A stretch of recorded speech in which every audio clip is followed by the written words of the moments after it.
The bliss of the abyss. Welcome back to the Bliss of the Abyss. I am your host, Robert Neumark Jones. Thank you for joining me on the show. Today on the show, we have a special one, two guests all together at once. We have Al and Lauren from the OnBrand Podcast. For those of you who don't know what that is, it's a podcast dedicated to exploring the exploits of one Russell Brand. Something like that, right, Al? What they do is they watch, they devour Russell Brand's content so that you don't have to, and then sort of analyze and keep track of the depths that he swirls ever further down into.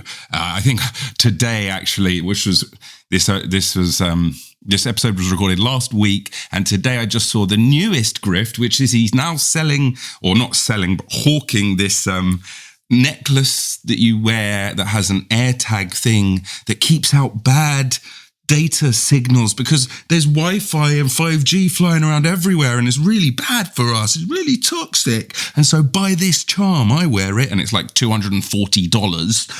Absolute nonsense, right? This is but as some of you may know, I used to be a fan of Russell Brand way back in the day. We're talking 2006 when he was a little known guy on the radio with Matt Morgan and Trevor Locke, who's been on this show, episode 29.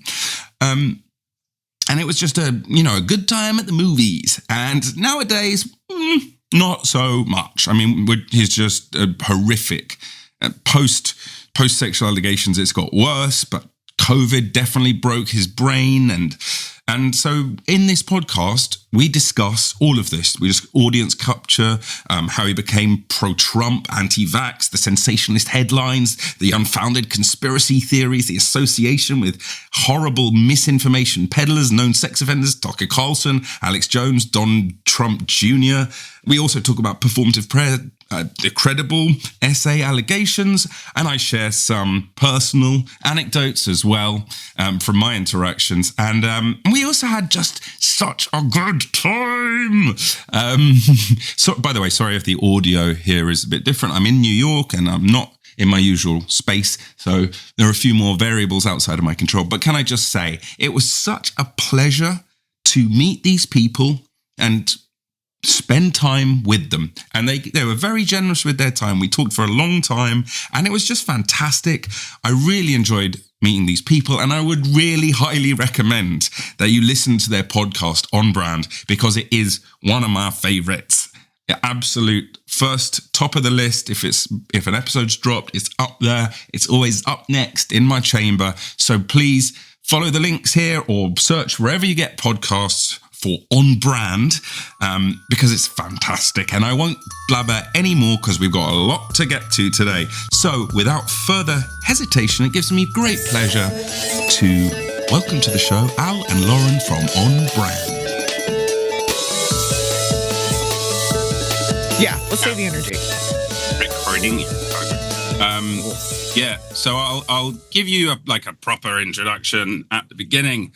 And, you can give me all of the things you want me to say about you, and I'll promote all the things and all of that. But I just want to say thank you so much for coming on the show, Al and Lauren of the OnBrand Podcast, and welcome to the Bliss of the Abyss. Thank you. Thank you so much for having us. Thank you. Super happy to be here. I can't wait to get into everything. For those who don't know, OnBrand is a podcast. I don't know why I'm selling it. You should really tell people, but following... No, you do it. You'll do it better. Let me see if I can get it. Following the exploits of one Russell Brand. How close am I? I listen all the time. So the ideas and antics of one Russell Brand. Yes, but very, very close. Yeah, that's it. So it's basically following this man as he goes further and further down the drain towards hell. And it's a fascinating listen, and I believe was inspired by Knowledge Fight, but we'll get to that, which is following Alex Jones. And who'd have thought those two would be so similar in the end? But it's a fantastic show, and people should listen to it. But that's my take on it. What's your take, and what's the story of OnBrand? I mean, I would like people to listen to it. Should is a different question, but yes, people come and listen to it. That'd be great. Yeah, I guess as you mentioned, kind of both Lauren and I have familiar territory with Knowledge Fight, the podcast following Alex Jones, and essentially the origin story is basically. I hadn't checked in on Russell Brand for a while. I was like, he went kind of off the deep end in COVID, didn't he? And like went full, anti-vax, like lockdown, conspiracy theories, all this stuff. I was like, yeah, what he's been up to lately. And this was in kind of April 23. And then I found his new show, Stay Free with Russell Brand, in Apple Podcasts at the time, and I was like, oh, let's just give this a listen, see what it's like.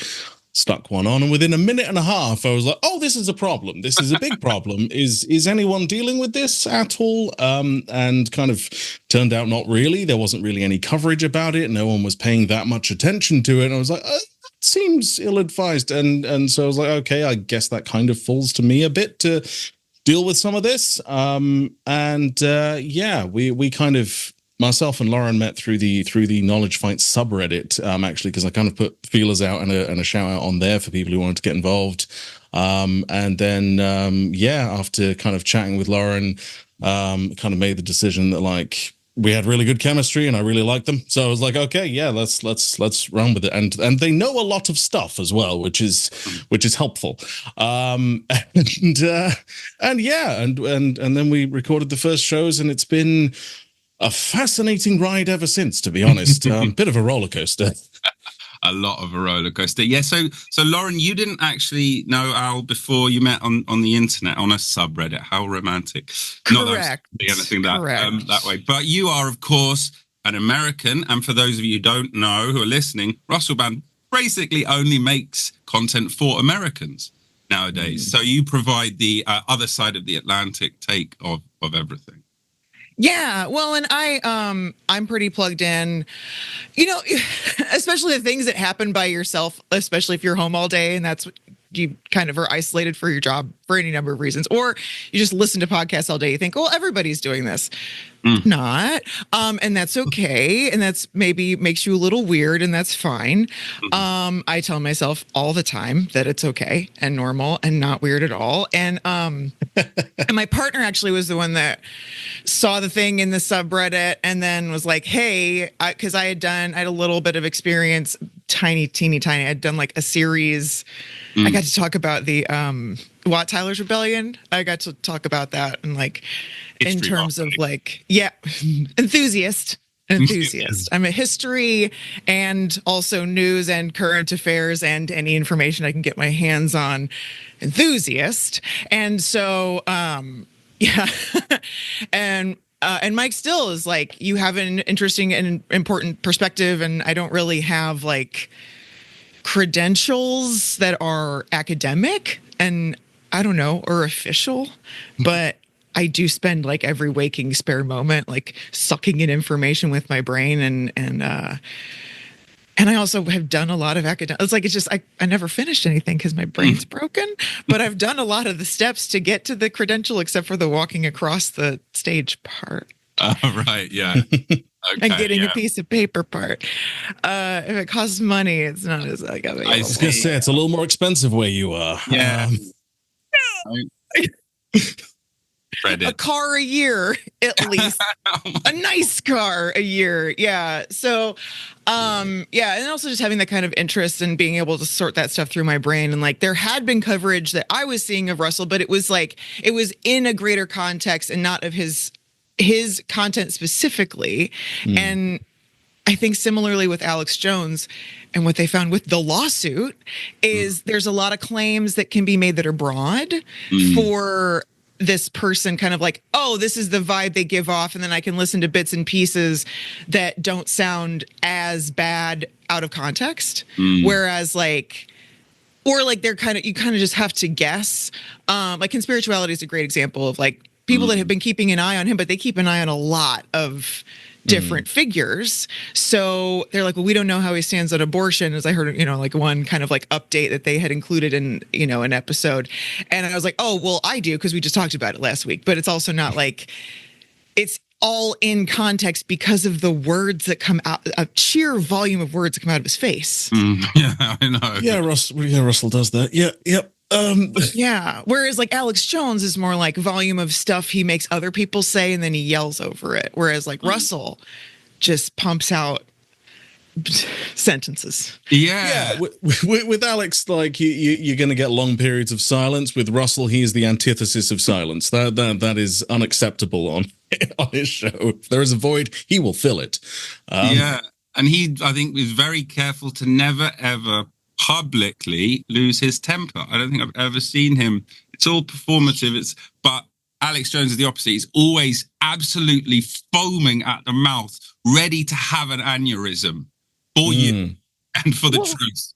And they're both performing emotion. It's the opposite, right? Like Russell has to be both, and we got this from the last live stream because we ended up talking about it a little bit with like, because getting feedback from listeners and being like, well, I noticed this thing, like, oh, that's a whole new thing to talk about. It's like Russell is performing emotion and this like calm Zen, guy, but also has to still be broken to sell his product. Whereas like Alex is broken, but it's on your behalf. So he has to perform angrily for his audience. Whereas like Russell has to perform Zen for his audience because that's their brand, because people can only have one dimension to really like market themselves on social media. It's much easier. I make a lot of different stuff and I have to market myself on social media and it's hard. You have to silo the things, don't you? Yes, absolutely. Yeah. Right. Occasionally, I do get to see cracks in the veneer of that Zen. Usually, when there are technical problems, there have been quite a chunk recently, actually, in the last couple of weeks, because Russell's been changing over his studio and that side of things, and like he's been traveling. He's been traveling. Well, he's in Florida at the moment, and so there's like tech stuff going on there, and so it's there's just constantly something going wrong, and he is there. Like I can see behind his eyes, he is angry. But he's like, yeah, can you just do that, please, guys? Can you? Yep, that's great, and we'll remember that for next time, won't we? Yes, that's good. Okay, and you're like, all right. It's a very specific British form of seething anger underneath the politeness, I think. And as soon as anyone has the word "cut" across their lips, you can imagine his temper is fully lost. And potentially. Well, I think I can say that it was, and it will lead me on to the next bit. It is, because I'm interested for like how you guys first interacted and got to know Russell Brand, because obviously who he is now and who he was then is a very different thing. I will tell you mine first. And he was on Radio 6, which is a tin pot BBC radio station over here, Lauren. It's just small. It was an online thing only. And he was a very unknown sort of, I don't know what list, but it's CDE kind of list performer on TV type stuff. And he did this radio show with his mate, Matt, who is a comedy writer. And it was the most sort of chaotic, always about to fall apart by the seat of its pants type thing. And there'd always be stories about how Russell was such a diva. And back then he was only just sober. And I wonder if he still is. Yeah. He's well. You're going to say he says he is, or I've got no evidence to contradict his point. Yeah. There was that one claim in one of the lawsuits that said he was swaggering around with a bottle, but a bottle of vodka. But that was on the set of the remake of what's it called? Archie, something. Where he was Arthur. Yes, thank you. Where he was playing a drunkard, so it may very well have been a prop. Yeah. Fair enough. Yeah. So that radio show I used to listen to. It was on very late. It was very anarchic. It was very funny. Super like liberal lefty. That was his whole thing. I had no reason to think he wasn't that way.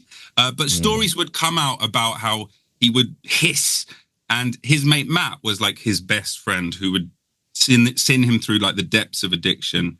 And still does a show, but has obviously scrubbed all reference to Russell. And there was another comedian on there called Trevor Locke, who I had on a very early episode of this podcast, and I had to cut out a significant part of that episode at his request, because he called me up after in a near state of tears saying, yes, I did once do a show with Russell Brand and I can never change that fact. Oh, wow. Okay. Yeah. And I listened back through it, and I'm not going to release it, obviously, but I listened back through it. And as soon as I stopped bringing it up, the tone changed. And I think I didn't really quite realize it at the time, but it gets really dark. And I think it was a weird foreshadowing of like, there's some big lie at the heart of all of this performance. And I thought it was, well, maybe he's just a broken person and a performer, or maybe he's just hungry for attention, but then every time he got more attention and got bigger, it wouldn't be, anyway, I'm getting a bit psychological. The original question I asked was what your introduction to this figure was. So, I love that digression, though, by the way. Yeah, interesting. Very interesting. Potential gossip we'll never know included. So every cell of me is intrigued, but I'll tell you the gossip, all right. But you go first. Al, do you want to go or do you want me to go? Oh, you go. I'll go next. Yeah. So the lefty stuff, I think, is very. I think that we've learned so much in recent years. Cough, Bill Maher, cough. Like how people can brand themselves as being left when they're just like capable of performing basic compassion while being a visible man in the world, is like everyone's like, oh my god, oh, he's so left and nice, and how isn't he just a humanitarian, when like basic humanity is kind of the same thing. But it's still a relief, I think, to hear, because like, I mean, I was familiar with Russell Brand just through, I don't know, there was comedy stuff, which comedy stuff was kind of different even to access. And also still very much more controlled before like social media really kind of like hit. And I think, so The Emperor's New Clothes in 2013 is the first exposure I got to his like political view, which was a documentary type. It was an infotainment docu moment. And like similar to like Zeitgeist or whatever, which maybe it's my literal thinking, maybe it's just me.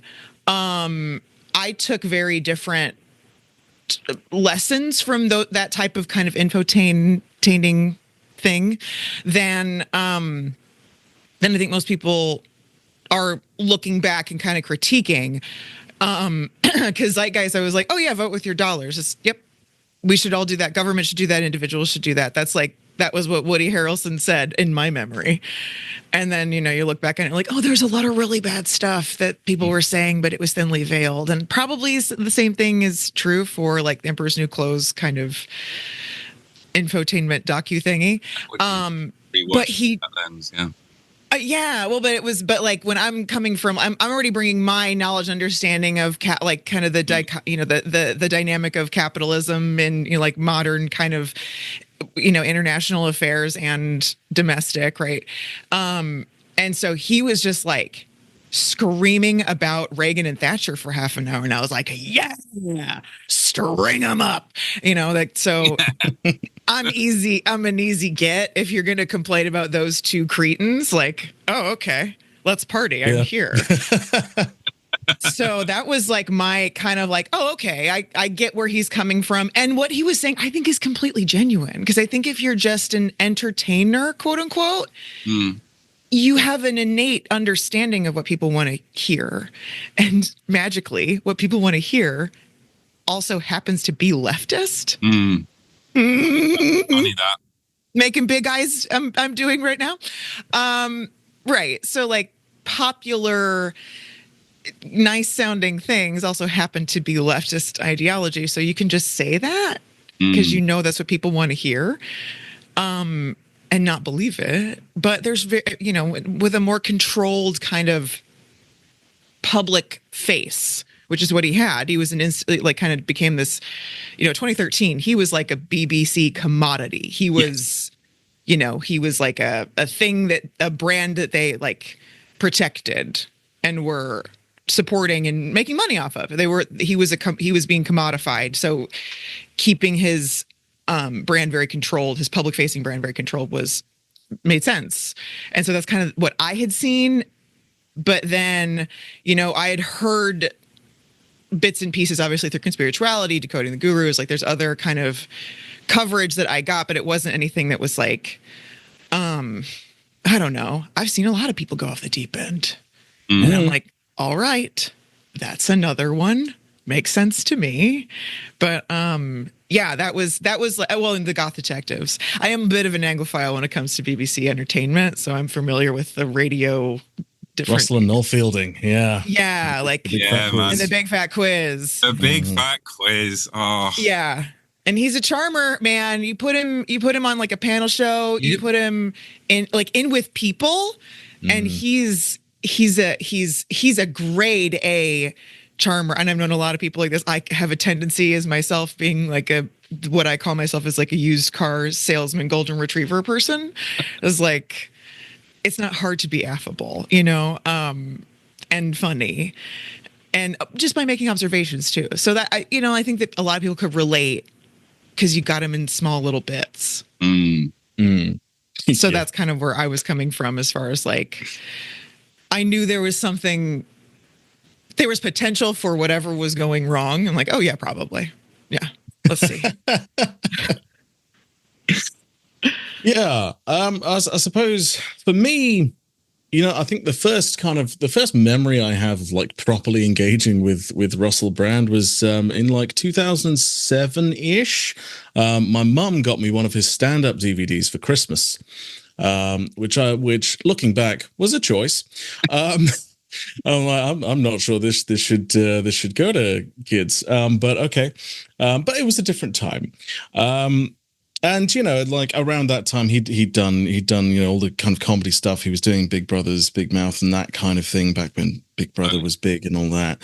And then we saw him in films and everything else. And I was never that engaged with his stand-up career, but yeah, I enjoyed him on the Big Fat Quiz and all that stuff as well.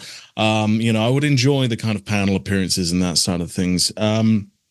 And then in 2012, the Dalai Lama came to Manchester and did like a free gig for under 25s, basically just a free like talk. And I was like, well, get to go see the Dalai Lama for free. Fuck yeah, let's go. Why not? Let's see what that's like. Yeah. And this it was a different time for him as well, I think. But Russell Brand was the compere at that event. For some reason, it was the Dalai Lama and Russell Brand. And I was like, okay, unexpected. And they got on like a house on fire. They got on very, very well. Had a really interesting conversation.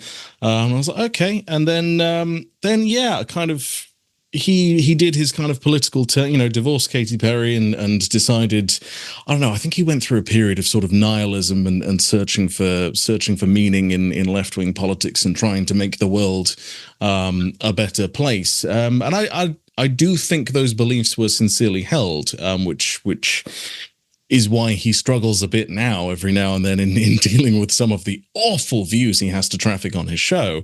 But I remember being vaguely irritated by him when he went down the political road, because he was very holier than thou, very, whiter than white kind of thing. But equally, I agreed with large portions of the message that he was kind of trying to get across, other than the don't vote bullshit, which we did cover on the show. But, the general kind of left wing, like, hey, this whole thing's broken and the cards are stacked against us, the little people. I'm like, yeah, okay, fair enough. I'll listen to you. And yeah, and then lost track of him pretty much completely for a while. His career generally dwindled. He was doing random stuff on YouTube, and then reared his head during COVID. I was like, oh, okay. And then that brings us to where we are today. Yeah, it does, doesn't it? Yeah, reared his head from the toilet bowl he'd been swirlied in. Yeah. So wow. So I can share some light on why he was comparing that event, because again, back in the early radio days, one of his catchphrases was "free to bet." That was the thing he would say, and he'd have a whole joke. Honestly, all the time. He'd be like, "Oi, China, give it back. Give it. That's not your Tibet, is it?" You can hear his tone, how he says it. Yeah. He'd say it all the time. So he became sort of enamored of that cause. That is why. It's been exactly the same the entire time. This is my contention because this is the interesting difference between the two of you that I want to explore for sure. Go on. Well, and I think that like I'm looking at I'm glad that I brought up earlier like how saying popular things to the most people happens to usually sound like leftist rhetoric, like from a leftist political bent, when it's just like being kind and also like what makes sense in the world. Like if you understand that businesses are there to make money and the government is there to fill in the gap for things that are not lucrative monetarily to, and this is even in capitalism. Essential, like is supposed to be, is that businesses make the money and then they pay the taxes to the government that does the good things for the world and for their society that is not immediately lucrative in order to support a business, but the benefits are non-monetary and then can be redisseminated like through the it allows the business to do the things because there's like education and roads and plumbing and healthcare. That's the social contract, yeah. Sounds good. Sounds great. If you understand those things, it's like such a basic understanding that like you do have to wrap yourself around the axle to argue against it. So it makes perfect sense because guess who else did a lot of work for Free Tibet was the Beastie Boys, and they cared a lot publicly for a long time. They were obviously like they totally understood this like this like quagmire to the extent that rock stars are going to, right. But I think they kind of got it. And if you're talking about guys that kind of like landed still on the right side of history the whole time, they're a great example. And there aren't that many. So yeah, Free Tibet could be like, oh, well, obviously I'm going to wear that shirt. I've met those dudes that wore that shirt a lot. And so I think it's really easy to latch on to like obvious ideas that cost him nothing to say. Yes, Truly. yeah. Whereas nowadays, like you wouldn't catch him wearing a Free Ukraine shirt, and you wouldn't catch him wearing a Free Palestine shirt either, because he's still very much walking the fence on that particular subject. Yeah. It's a kind of hard for him to wear any T-shirt anymore, other than some kind of Christian one. I would say now it's that part. Yes, yeah, right. That part. And watching him twist in the wind, fucking rules. I live for that. Yeah. So, but yeah, I agree. It's amazing. But then, so if we think about some of the positives that you were talking about, Al, like back in the day, like that housing estate that he helped save. You know about this story, Lauren? Yeah. And the community cafe that he then ran, and so all of that stuff that was just obviously giving back. Was that obvious being the key word? Or was it sincerely held? I mean, it's difficult to say completely without being a mind reader, obviously, without being Russell himself. I would say yes, as much as it can be for him personally. That would be my take. The thing about Russell is that he comes first in any situation. Right. It's always about him first, regardless. And so the giving back thing, like, yeah, I'm sure he felt good about doing it. I'm sure he wanted to do those things, but whether there was always some kind of ulterior motive and side benefit from doing those things is also a different question. Yeah. Well, I have a take, and I'm sorry, it's going to be both decisive, but also, the Goldwater rule, if you can't diagnose people, right? That's what everyone says. Everyone cites the Goldwater rule before they immediately break it, which is exactly what I'm about to do.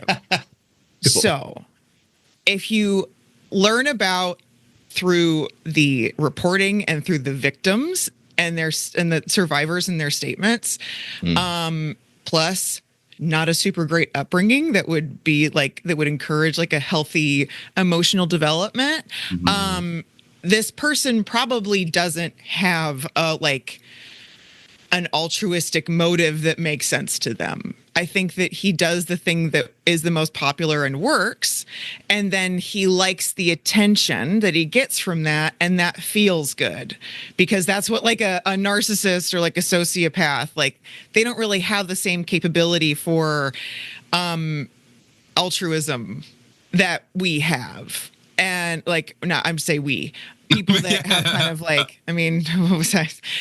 Also, I don't judge. Listen, there's help for everybody out here. Right. And so, and I hate to go straight to two very dirty words being Jimmy Savile, but if you look at people who have done volumes and volumes of charitable work and good things to hide their very bad behavior, boy, don't we celebrate them and give them a million different pathways for fame and fortune to cover. Because like the thing is he can say free Tibet. The shirt he's never worn is, and he won't, is, believe, like, listen to women, believe survivors, believe victims.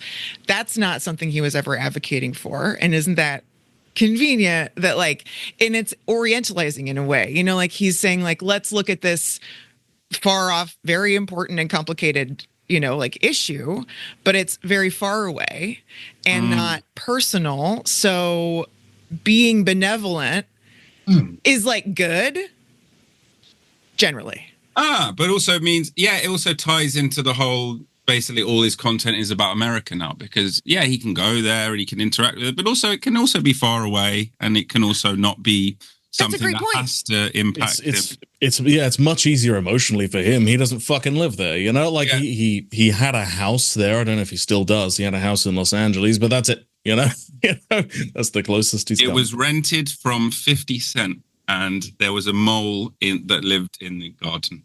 Again, I'm a nerd from the podcast from back in the day. It was never his house, but there we go. Oh, okay.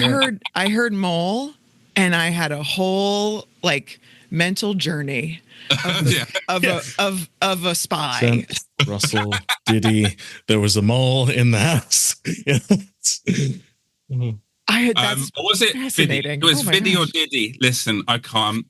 Whatever I may have big said. Big difference now. There is a big difference, and I can't be certain which one it was. Yeah, shit. If you rented the house from Diddy, that's gonna come up. That's gonna come up. I mean, he might be in that list of names. Who knows? I put money on it. Yeah, there was a 48-hour trip they took to Vegas, on Diddy's private jet and everything. And the piece of news about it I found interesting. I'm sure you saw this, Lauren. The Diddy hotline within the first 24 hours got 12,000 calls. So, okay, that's substantial. There's going to be a lot to sort through. So like, it'll be there, I'm sure. Like we already know, Russell said it. And yeah. He said it out loud to get ahead of the story again. Right. That's exactly why he did it. He said what out loud for those who don't know? So on at the Rescue the Republic event that we've just finished covering. I'm sorry. Just vomiting. Carry on. Yes, that's the appropriate response to that event. He on a stage made a point of saying that he went with Diddy to Vegas and that he was in bed by 11 p.m. alone, just so that everyone's clear. I'm like, you didn't need to say that out loud. I remember that now. Yeah, and there's a video of him on the plane. I remember this now. Okay. There is him and Diddy. Yep. Rescue the Republic. Okay, I've got to take a quick straw poll. What do you think is the best one? This is none of these jokes are mine. These are Reddit's jokes. Reddit is the best comedian. Instead of calling it Rescue the Republic, should it have been called Lollapalooza, Pathetic the Gathering, or Swindler's List? Which do you like most? Oh God. I mean, Swindler's List has the great. That's where I was going. That was my favorite. That's where I was going. That's the Mad Magazine. That's the Mad Magazine spoof. I can see it. The anti-Semitic undercurrent throughout. So like that's a perfect one. Yep. Yes. Yeah, because didn't they make the COVID vaccine specifically so it could target Semitic DNA? My God, my brain is absolutely fried. So for people who didn't follow this Rescue the Republic thing, you guys just did an extraordinary 3-parter on this event that was in DC. That was just GriftCon. But I mean, it was so cringe. Probably the thing that maybe went most viral would have been the Jordan Peterson, Russell Brand doing the Lord's Prayer thing on stage. Maybe that was had the biggest reach. So. Yeah. because the whole thing kind of really actually was a damp squib. But then, Lauren, you were saying something really interesting that was, it doesn't matter. It doesn't matter if it's a damp squib. It doesn't matter if it raises $0 or $2 million. That's not the point of any of these things. And I found that really interesting because I'm not sure really we have these events over in the UK. Certainly if we do, it's like in a pub hall and there's 50 people shouting their heads off. We don't have a massive place where they're expecting hundreds of thousands and with big speakers like that. But so it's kind of, I think, interesting and instructive for us to get your take on what these things are when they're always like, rescue the Republic, the West is in danger, all of this stuff that doesn't even need to make money, but needs eyeballs. Or does it? Which length of version of history and support for my claim would you like? There's I've accidentally done a lot of research. Because, okay. So, I mean, I got bad news about conventions about pretty much for anything. And I mean anything. A convention or a speaker, anything. Most of it's a fucking grift. Like, way more effective grift, like swindlers list moments, way more effective and way more popular happen about makeup than they ever did for this thing. Like this pales in comparison to any MLM, like, pyramid scheme. Oh, right? Yeah, right. Which probably isn't legal in the same way in the UK because it is such an obvious, hideous scam that took... We have a few. Well, but like, I'm not sure how the structure works because like the FTC basically had consumer protections at one time that were systematically dismantled through like Amway and Herbalife specifically. And it's the Holiday Magic in the 70s is kind of like the inciting incident for the FTC to take a look at pyramid schemes and multi-level marketing and all that kind of stuff. And then... all those stuff, this one beleaguered man tells a story in the Dream podcast, which the first season everyone should listen to, because that's honestly like what helped me put a lot of disparate parts together. But also looking into a lot of kind of convention event speaking engagement things. It's very easy to grift and it's very easy to hide where a lot of money goes. It's like, and I think that like, politics kind of figured it out because like Trump was doing it already with like Trump University and like Trump was already grifting and he was like, Trump's grift. Yes. Yeah. And so he's like, oh, wait. And also real estate. Fucking scam here for sure. And y'all are going through, which it's amazing that you guys both have amazing regulations that have vastly improved your society compared to mine, but then these like carve outs that are like nakedly insane. And I don't know how that works necessarily. It's like, well, we're going to have like all these like socialized programs that are like, and like social kind of welfare programs that work well. And even when they're a mess, I can tell you they're far more effective and, supportive than anything we have here, but then there'll be an insane carve out for like people named Angela who are 25 and black get thrown into the sea, like within the welfare kind of like system. And you're like, but all the Angelas, and they're like, we have to. It's the law. Fuck the Angelas. That was that law that came through a couple of years ago. There's a much more individual, like this American exceptionalism, individualist kind of idea of like being the temporarily embarrassed millionaire. And if you get enough of those people into a room, you can take a lot of their money with very nice, whereas the monorail guy from The Simpsons, right? Like that is America. And honestly, we also love them. So there's no real like, I mean, sometimes there are Barnum kind of thing. It's kind of a time-honored tradition. Yes, 100%. But it's all fun and games if it's a circus. But if it's like squeezing. Not for the elephants. Well, okay. Not for the lions, not for the leopards, you know? Like, it's never been fun and games for everybody. The one that sticks with me from the dollop was the whale that was like kept in a swimming pool in New York or whatever, and obviously the whale kept dying, so they had to just keep replacing the whale every few weeks. Oh my God. And that was the animal. People.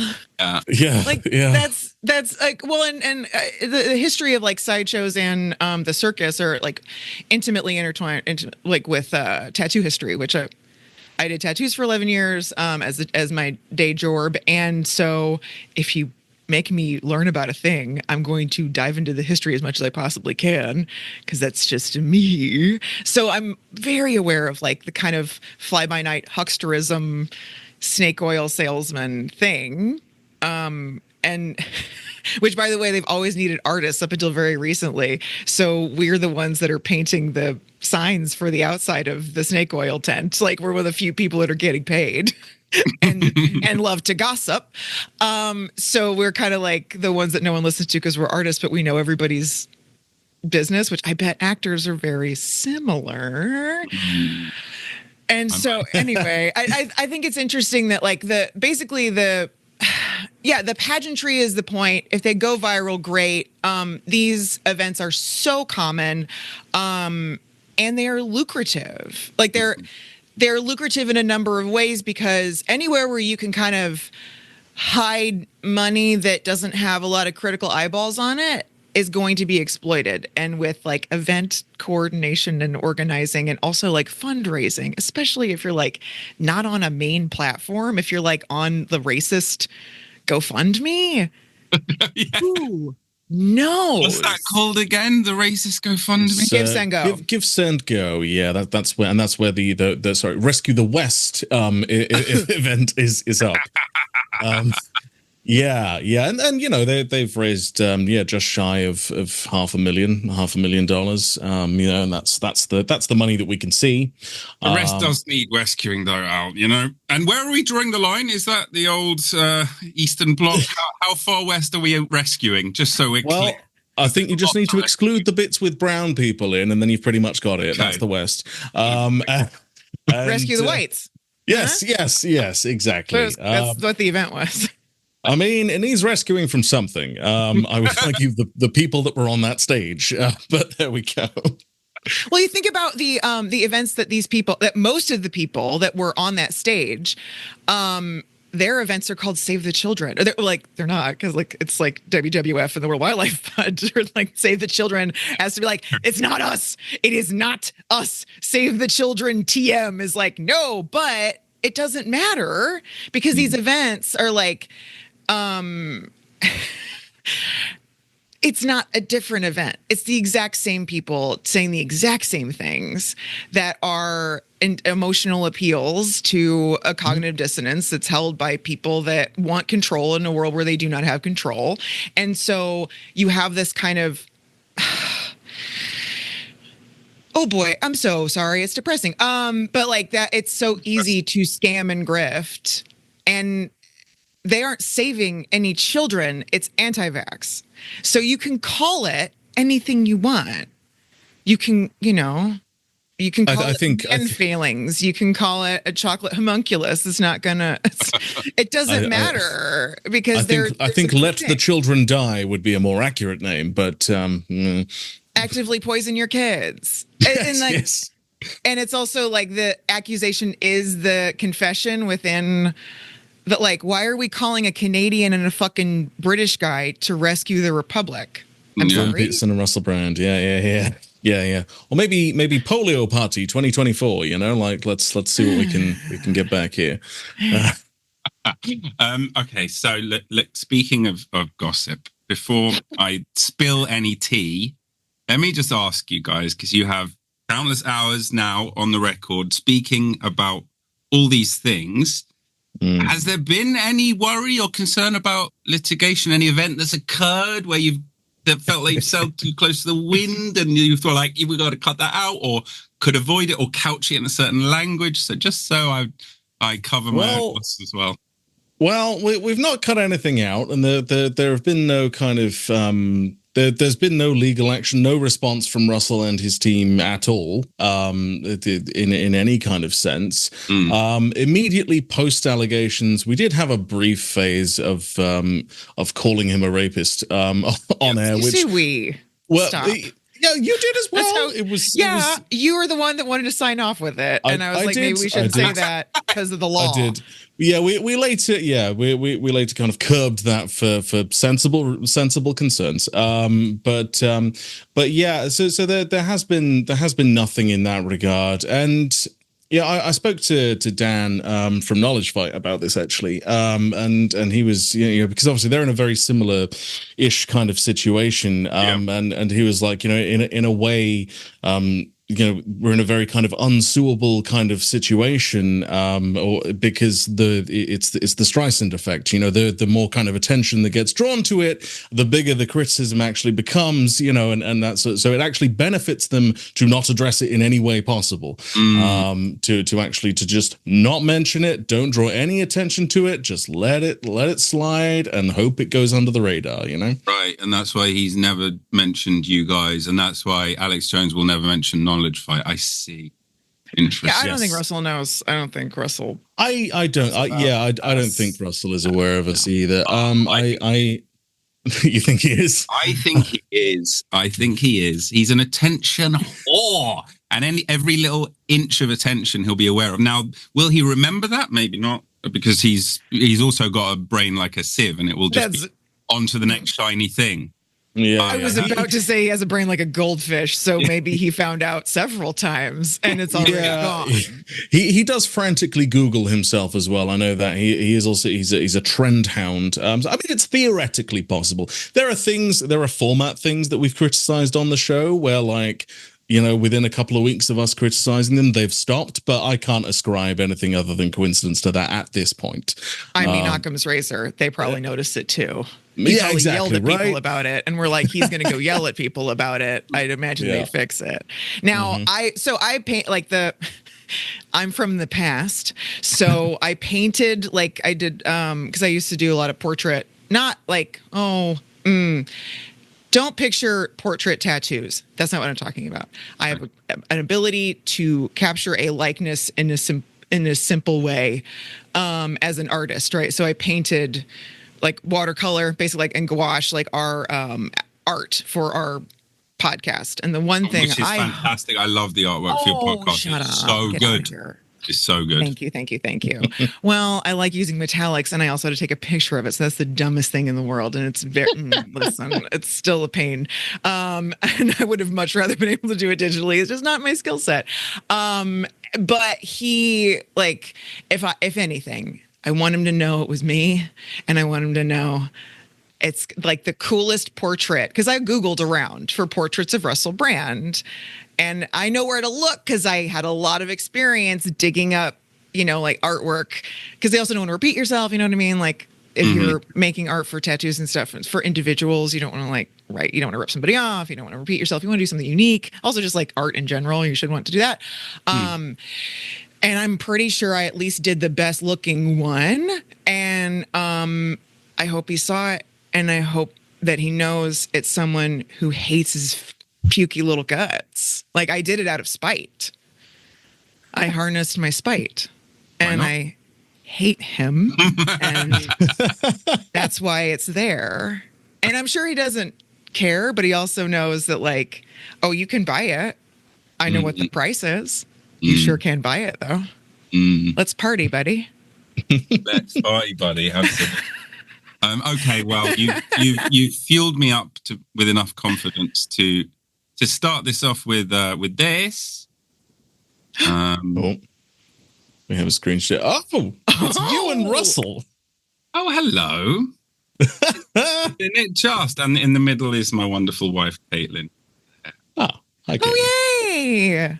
Yeah. Okay, hi. Here we are in a simpler time. So this was around that lefty arc we were talking about, Winterbottom and all of that stuff. Yeah, I can tell by the look. Yeah. Bought tickets for the gig. Went and he came out and took photos and chatted and was very personable, as I'm sure you can imagine. And then afterwards, was speaking to one of Caitlin's great friends. And she was like, what are you doing this weekend? I said, well, we went to see Russell Brand. And she went, fuck him. Wow. Oh, okay. That's a reaction. I mean, we had a pleasant time at the gig. And she was like, I hate him with all my guts. It's like, why? Like, well, my friend used to work in burlesque, and Russell was known in all of the burlesque scene in London as the guy who would touch, would not just look, he would touch, and he would give everyone his number, and he would get everyone round to his and use them. And so she hated him, right? And she was like, fuck him. And we were like, okay, well, it sounds bad, but rumors, I don't know.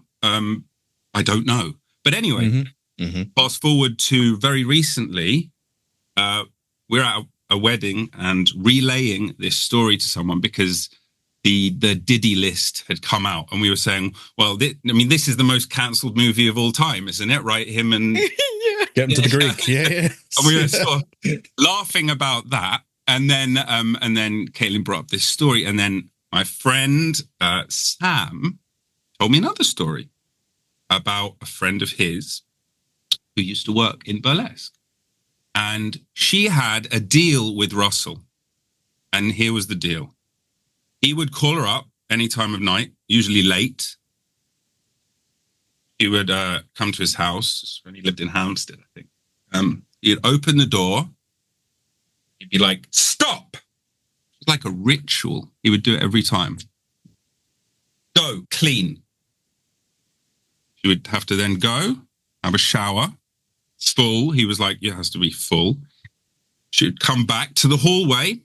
He would, excuse my language, fuck her up the arse and send her on her way. Happened multiple times before she realized that probably wasn't a good deal for her. That's dangerous. That's legitimately dangerous. It's horrific. Sorry, I'm not trying to be like it's a ninny or genuinely anything. Disgusting. So was there any other kind of was there a financial exchange in this as well, or was it voluntary? That was not mentioned. That's an interesting question. I don't know. It was not mentioned. He's famous. He was in movies. Curious. Yeah. And he's conventionally attractive. Yeah. It could be that. And you think that you're special because you're like, this person wants to be specifically intimate with you. That's yeah. I mean, okay. Yeah. So definitely you're describing a whisper network, right? Plausible. Right. Yeah. Exactly. Right. I mean, and so the legal kind of parameters, from what I understand, for a story like this, or if we're talking publicly about this, basically, you are relaying information that is hearsay, and this should not be actionable in any way, shape, or form. Yeah, no, yeah. But if someone were to want to sue you, you would have to. They would say you have said something false, and they would have to prove that it damaged their reputation. Yeah, right. And then you would have to just show them. I just showed them this image. I think that's all I would do. Well, or you just like. I mean, as long as you're like, I don't know, I heard the story and maybe it happened. And if it fits a behavior pattern, that's not your problem. But like what he would be forced to, like, basically the cease and desist letter is the tool of someone like Russell Brand. Is if they can guarantee that if you continue, then, or if you say something, or if you don't take it down or whatever, then they will go after you with everything they've got. But it is not in his best interest if there's actually you can take it to court and then prove, like, you can call your witnesses and your friends and say, and everyone can, that told you this stuff, and then all the the witnesses, right? Yeah. And then Russell's side would have to prove that you had no way of, that basically would have to prove a whole lot to be able to win that suit But what he would rely on and his legal team would rely on is keeping you in like litigation and draining your resources. Right. So well, it's that, and like there was a very specific kind of intimidation aspect that he relied on for a long time, and there's a reason to tie it back to your career, Rob, that he's had the same legal team as the royal family. You know, like there's a reason for that. They've gotten very good at that specific thing. I forgot about that. They're not in the show; they're actors, and they all did a great job. But oh my gosh. I forgot. Right. Like, so that's kind of like, as far as exposing yourself to any kind of litigation. And I think that, I think what we learn, especially from people like Russell and from these kind of like incendiary pundits that are like, that are monetizing dissent and argument and sensational lies, basically, is that you are not going to get smacked down until you raise your head up high enough. And it's amazing. I feel like the only thing that Alex Jones has ever done right is not mentioning Knowledge Fight. It's the smartest thing to do. Yeah. It's the only smart thing he's ever done. When they were forced to address it on air because there was a New York Times thing, they got one of the lackeys to do it as well. Yeah. Was it Rob Dew? I don't know. I mean, it was, they were like, you know, it's like when a lady like about her age, you know, like it was just this kind of like, oh, these people over there. I was like, how dare you? I've been 29 for 8 years. Why would you say that? Like that's because also they can just lie. But like, I don't think that we are necessarily like, unless something happens outside of our control, that's kind of what the legal liability and I think people don't really understand that until like you learn tedious things about like the legal system and also in America, fucking good luck. I'm fine. Like this, it'd have to be in the UK. It would be, exactly. There would be the difference between the two laws. But one thing I did learn, and I'm no legal scholar, it may surprise you to say, but there's a process. There's a process called discovery, isn't there? And I would be willing to bet that he would not want to go into this.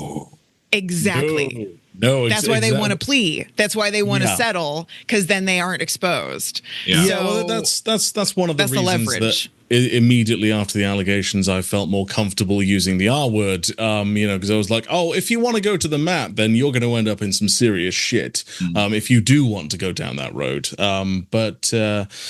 But yeah, it's definitely interesting. Has there been any movement on those cases against him? Because there is litigation in the pipes, isn't there? I mean, yes, there are lawsuits. Is it just all still in the process of being long? Ongoing investigations with the Met as well. But nothing new. Nothing yet. It's a lot more opaque in the UK than it is because it depends on the state. Like we have here in America, like we have, or there's a concept of like the Florida man is that kind of stereotype of like, I learned something interesting. So tell us, because I think I learned something interesting about why there are so many Florida man stories. Sunshine laws. It's because they have a more transparent legal system. So Florida man is American guy.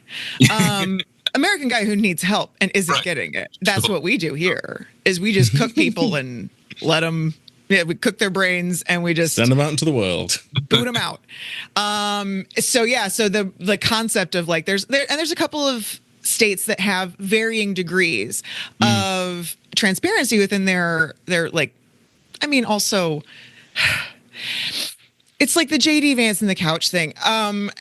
It's plausible if you've met a man from Florida, if you've been in Florida, you're like, yeah, I buy it. So like it's a little bit of both. I think that it is both sunshine laws and Florida is a land of contrasts. It's an interesting place full of it's where the circus would go to spend winter. All of the circus people and all the baseball people. Like there's a lot of things going on in Florida that makes you a little weird. But also very fun. But yeah, it's not 100% sunshine laws, but that's why we have that kind of like notion of crazy people in Florida, because we get to actually know what's going on in the course. When like, especially like in Europe too, like in the EU, like, it can be really frustrating to like watch documentaries that aren't about the American justice system, because like I know how it works to get that information. And the CBC does a really great job of kind of like explaining it the same way. But then like in order to understand a German or a French or an Italian kind of like legal story, there's like a whole other set of rules that are like, some ways they protect witnesses much better and they protect survivors much better, but then they're like the other side of the coin, you're actually protecting the perpetrator, like, and it just happens to be like there's just different kind of priorities. It's really fascinating to learn about, but still you have to learn, like, it's, you know, you get that in a documentary series where you don't get that in like a headline and a blurb, especially an AI written blurb. It's right. You know, like it's a very different system depending on where you are. Yeah, right. It's like where you pass the bar. Even in America, it's like state to state is different, and it would be the same here. It's like I'm a trained lawyer in Germany. I decide to move to Hungary. Well, fuck me. I got to start again. I mean, I know. Or you're king. Yeah. Or you're king. It turns out. Either way. Yeah, right. Yeah. No. I like the optimism more than my pessimism. That's good. Yeah. The story I do like regarding libel over here is when the Sun, I think, it was the Sun, called Johnny Depp a wife beater in their newspaper, and he sued them over it, and they were able to prove it in court and won. And so legally in this country, you can call Johnny Depp a wife beater in any publication because it's been legally proven. You've got to wonder, you know, if Russell went to the mat on these things, you know, notice he has not had any lawsuits or anything against you know, Channel 4 dispatches, against the Sunday Times, you know, he's not sued any of them. There's a reason for it, you know. Yeah, right. And we would be rent asunder. I mean, the thing is like you have to shut down everything, you lose your platform, all that kind of stuff before. Like as soon as we got that cease and desist, as soon as we got a letter, and if it was serious, then we would. The thing that I actually learned from, did you watch The Keepers? The series that actually has something to do with the last guest you had on, which I really enjoyed that episode, by the way, of your show. I don't know if is that good etiquette on podcasts to reference previous episodes, and that you did a good job. So. I think it's very nice. Thank you very much. It was great. But The Keepers is kind of, you know, about like the Catholic Church kind of hiding abuse and that kind of thing. It's very complicated. It goes like really far back. And so there's a gal that was trying to get kind of like legal motion and momentum. And there's a couple of gals that kind of got together in like Baltimore, I think. And they like were trying to get momentum in the 90s. And because we didn't have social media, you know, it was very hard to like get to get kind of a public interest campaign. You had to really rely on the nightly news or a newspaper to like take you seriously. There was one journalist who was also trying to help. And it's like, if you don't get that momentum, then you can also be treated legal. Like there are a lot of legal ways to abuse and intimidate witnesses and survivors. So, and then she found out basically like this Netflix documentary happened and she was integral and she's like, well, I can say whatever I want now because I'm public. And if something happens to me, then y'all know exactly who did it. And so being public did not used to protect you. And now it kind of does. And not all the time. But if you are very public and you are very like consistent and you are outspoken and then something bad happens, instead of like protecting your identity used to be the way that you could advocate and still like be safe, right? And now it's kind of the opposite because of social media. Like everyone you know knows kind of the only bone you're picking publicly. And if you talk about every single step of it, well, we have a lot of witnesses. So it kind of behooves one to be public, which sucks because like that's part of the victim blaming thing. Like it's a double-edged sword, but that is, and I don't think it's a consistently viable have to do it this way option, but it has worked for people that have been trying to advocate in the past for themselves and for others, and to kind of like do kind of advocacy work of any kind is to be really public or to be in the Vatican, I think really. Yeah. You know, like it it's like, well, y'all invited me to the Vatican, so why is the Vatican sending me an intimidating letter now? And you can post the intimidating letter, and it's like, it's receipts, right? Like, it's the magic of that we learned from Black Twitter that is now on the whole internet, is like receipts. If you keep your receipts and then you post them, well, I mean, that can be obviously all these things can be manipulated. Nothing's foolproof, but it helps to be public. It does. Oh, I'm going to watch that. The Keepers, and presumably, I'm sorry. It's a heavy one, but it's really, really good. And I can send you actually the whole thing, and Catholicism's not a problem anymore, right? Yeah, everything's fine. The CIA doesn't get into it at all. Don't even worry about that. So, speaking about Christianity, because obviously that's Russell's new turn. I was thinking about it because I feel like once you've taken that path, and my gosh, have you got some fans now that are diehard, but you kind of can't ever leave that path now, can you? And what if he doesn't believe it? You know what you were saying earlier, Al, about like seeing those where he has to kind of grimace and get through this horrible bilious content because that's what the audience demands, and that's who this guest is.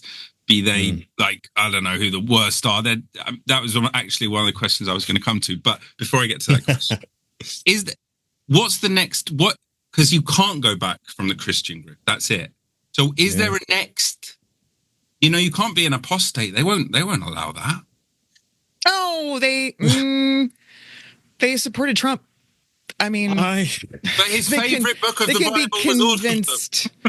Well, that's the thing, is like the contradictions are rife in the Bible, so you can find and you can justify anything in that book, and people have over centuries. So yeah, I think he is increasingly painting himself into a corner, and that we are watching him do it and squirm, and it is viscerally entertaining. Especially because like all of the Christians in his audience keep like being upset with him for various things that he does. He keeps fucking up, and doesn't like, because he does not realize how many rules there are. And he went into this just like, yeah, sure, I'll get baptized by Bear Grylls. Yeah, fine. He almost did it on a whim. Like he was like, yeah, okay, fine, without realizing the effect it was going to have. And now he is stuck in this little universe. He hasn't even actually announced what denomination he is yet, which is still fascinating because that's going to have to come out eventually. And I'm my dossier says Anglican. That is mine too. My dossier, which is supported with lots of evidence. But if the Daily Mail can't figure it out, what the fuck am I going to do? Exactly. Yeah. The evidence, I would say, points at Anglican at this time, which is essentially a branch of Catholicism. But whichever direction he goes, and it's going to have to happen eventually, he's going to upset people. And I can't wait. I'm thrilled. Well, the Anglican Church is not a branch of Catholicism. It looks a lot. I think it resembles Catholicism almost directly, but it isn't in any way like it's. Yeah, not it's not in terms of like sacraments and beliefs and stuff like that. It appears very similar because they didn't have a lot of other ideas that people were really into at that time, and making it look like the previous thing is actually how Catholicism assimilated into a lot of cultures. So creative, but also you can't change that much, or else people aren't going to do it because they don't like it. Yeah, that's well, and it's funny that. I'm like, as atheism is a warm blanket I wrap myself in that fixed a lot of problems in my life when I was young. And it's such a gift to realize that life can be that way. And that doesn't work for everybody, and everyone's got a different path and gets a lot of different things out of it. I am also still obsessed. I'm going to say it again, obsessed with religious art, imagery, and lore. I think it's the most fascinating thing because I think it speaks to people like psychology and like the way that people's brains are put together and how they feel about the world. And also, y'all kept me in it and made me care and talk about it for like my whole childhood. I get to use whatever I want because y'all forced it on me in the first place. And also it's very boring to be in church. So I occupy my time by learning about it. And so Al's like, this is crazy. I'm like, that's a Tuesday about religion all the time. Well, that's one of the big differences between the UK and the US as well. You know, like we sent all the Puritans over there and it stuck, you know? Boy. Boy, howdy. And ow. Yeah. Well, that and like the viral moment that you mentioned earlier of like Jordan Peterson and Russell Brand like saying the Lord's Prayer on stage. I think for a lot of people, like, oh, that's a cop out. Unless they were like, call me when they speak in tongues. Okay, that's give me some trouble. Easiest one. It's the easiest. We all know it. No, Lauren, you don't think he's going to go glossolalia next? You think that's the next grift? He's going no, because my life isn't that fun. No, that'd be amazing. Are you kidding me? Good. Yeah, you just said it. It'd be too good. We're not going to get that. Don't get my hopes up. I don't appreciate that. Let's listen. Well, my heart just jumped out of my head thinking about it. Has there ever been a depth that he's sunk to that has surprised you, or has it been sort of like grimly like, and yes, of course, here's the next horrible thing? Or has there been something where you've gone like, Jesus wept, I didn't think he would go that far, and I don't know if he can go any further? What do you think?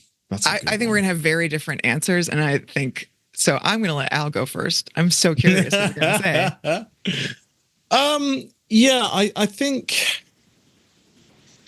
it's difficult to be surprised by this man in a lot of ways because again, you know, he's a narcissist who and he's willing to go to great lengths to get attention and to continue the grift.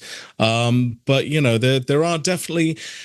It's less kind of one surprising moment and always just a series of disappointments, you know, and like a more recent one, for instance, is just a couple of days ago. You know, I mentioned he's been in Miami, you know, horrible, you know, hurricane over there. He put out a social media post, a video on it, saying about how, you know, oh, isn't this a thing to do with God and all of this other stuff, and basically just monetizing a tragedy, which, you know, it's not surprising, but it is just like, oh, for fuck's sake, we're doing this now, are we? Okay, cool.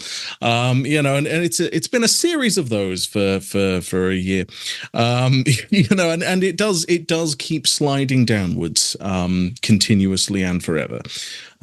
Yeah. Yeah, I tell you, the one that did surprise me actually was when he had Alex Jones on the first time. That surprised me. That took me out of the blue. That was in October last year. So like not long after the allegations, and I was like, "Oh, I wasn't expecting this conversation to happen for at least like a couple of years yet for Alex Jones to happen." But here he is, and we're talking about all of that lunatic nonsense. Cool, okay. I see. Okay, yeah. So if I'm reading you right, it's basically like it's like a declining stock, and then Alex Jones was sort of like, "Oh God, we just lost 50% of our value, and we shall decline further."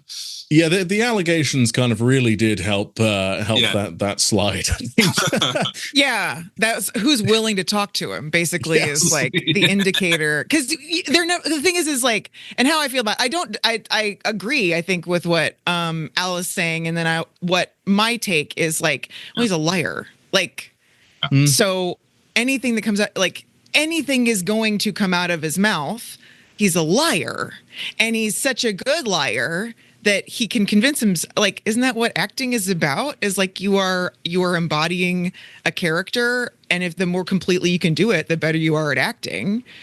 He's just full methoded himself into this, right? Into this yeah, he's Daniel Day-Lewis himself into the same drama Thames school as me, not at the same time. Oh, really? He went to the same drama school as me, which was known as Trauma Center. It's called Drama Center, and it was the original method acting school in the UK. Before it shut down because of abuse, basically. Oh, great. All right. Yeah. Okay. Wow. I bet there are a bunch of stories there. Huh? Oh my God, yeah. Yeah. UCB improv, really safe place to be, right? Kind of like improv is a mentally safe place.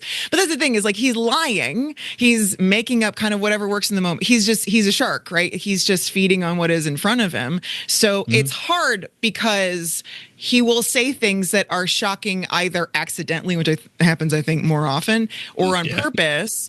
I'm more concerned with the impact. So if it's resonating, so if we see what's happening, like if he is included in this, the Rock the Republic event or whatever, like that is an indicator of his standing. It's not great for his career, but like as far as what his value is in this community and who wants to advertise on his show and like, because they know metrics that none of us will ever see. And so that's the indicators I'm looking for, or like who is engaging with his content and how, like what kind of environment is he making online? And like, you're not culpable for every single thing that your fans say and do. And I really appreciate that Drag Race is where this conversation happens the most. Comes up on every reunion I live. It's great.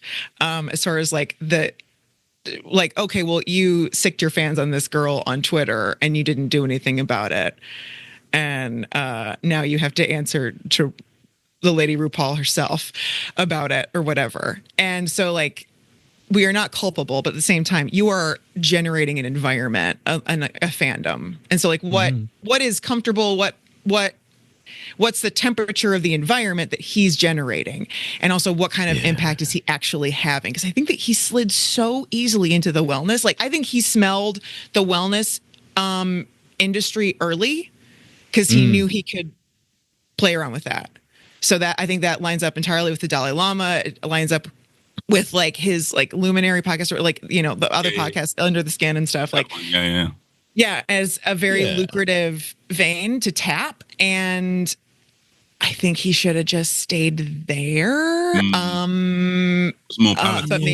But maybe not. I don't know. I don't know what his, I don't know why he made that call necessarily.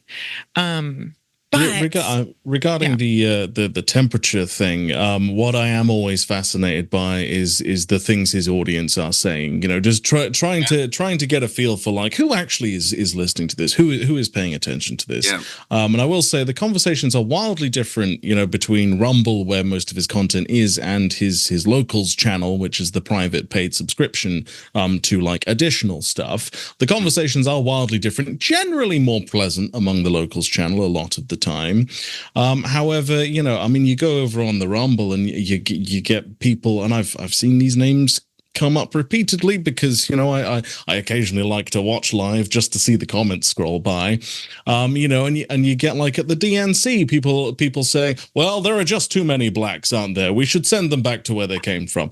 You're like, okay.